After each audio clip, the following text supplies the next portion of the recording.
My name is Mark, and for the longest time, I believed I had everything figured out. I had a beautiful wife, Lisa, and we were building a life together. We had our ups and downs like any couple, but I trusted her completely. I thought I knew her better than anyone. Then there was James, my stepbrother. We didn't grow up together as brothers, just stepbrothers with different lives. He was black and I was white. We were close enough, but not the kind of close where you'd share everything. He was more of a polite family member, someone I respected but never truly bonded with. For years, my job had me traveling constantly. I'd be gone for weeks, sometimes months at a time, and Lisa handled everything at home, the house, the kids, the day-to-day routine. I trusted her, or at least I thought I did. The day our baby was born should have been the happiest moment of my life. I was exhausted but overjoyed. When they handed me our son, wrapped in a soft blue blanket, I smiled through tears. But as hours passed and I really looked at him, a feeling crept in. Something wasn't right. Our baby, the one we'd been dreaming of, had skin that was dark brown, deep, rich brown. Lisa and I were both pale, the kind of skin that burns easily in the sun. I tried to brush it off, to tell myself it was just a genetic anomaly. Maybe there was some explanation. But the doubt wouldn't leave me. Days later, as I watched our baby sleep peacefully in his crib, the thought gnawed at me. How could this be? I began to retrace my steps. I remembered the long stretch of business travel 2 months ago. Lisa had been home alone, and James had been visiting more often than usual.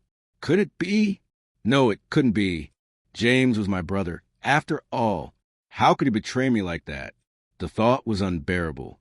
But then things started to not add up. Lisa's behavior around James became odd.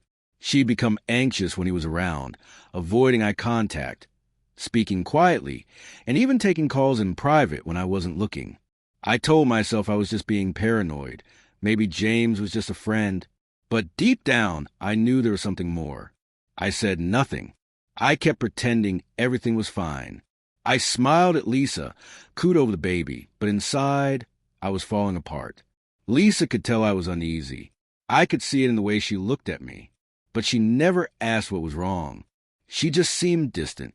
One night, when I couldn't sleep, I found myself on my phone, searching for paternity testing. I needed to know the truth before my mind consumed me with it. I arranged a secret DNA test. Samples for me, Lisa, and the baby.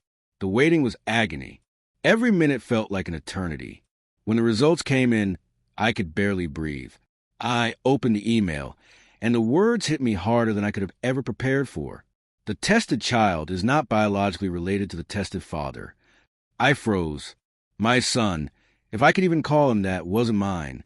That evening, Lisa came home, tired as usual. She didn't expect what was waiting for her. I stood there, holding the test results in my hand. When she saw my face, she knew. "Mark, what's wrong?" she asked, her voice trembling. I didn't hesitate. "This baby isn't mine." Her face drained of color. She tried to laugh it off, but I wasn't joking. I showed her the paper. "I got the test, Lisa. This child is not mine." She collapsed onto the couch, her face crumpling with the weight of the truth. Tears welled up in her eyes, but she still tried to explain. "No, Mark, you don't understand," she said, barely able to hold herself together. "I can explain. I didn't want explanations. I wanted answers." She broke down, sobbing uncontrollably, and finally admitted what had happened. How one night, when I was away on business, she'd been lonely. James had come over, and they had talked, laughed, and eventually crossed a line. She said it was a mistake, a one-time thing. She never planned for it to go that far. "I just wanted to feel alive again, Mark," she whispered. "I was lost without you. I was scared you were slipping away from me." Hearing those words was like a gut punch, not just because of the betrayal, but because I realized how far we drifted. She was right. Somewhere along the way, we'd stopped being a couple. I had been so consumed by my work and traveling that I didn't see the loneliness building in her, didn't see her reaching out for someone, anyone. Lisa begged me not to tell anyone, to pretend that the baby was mine.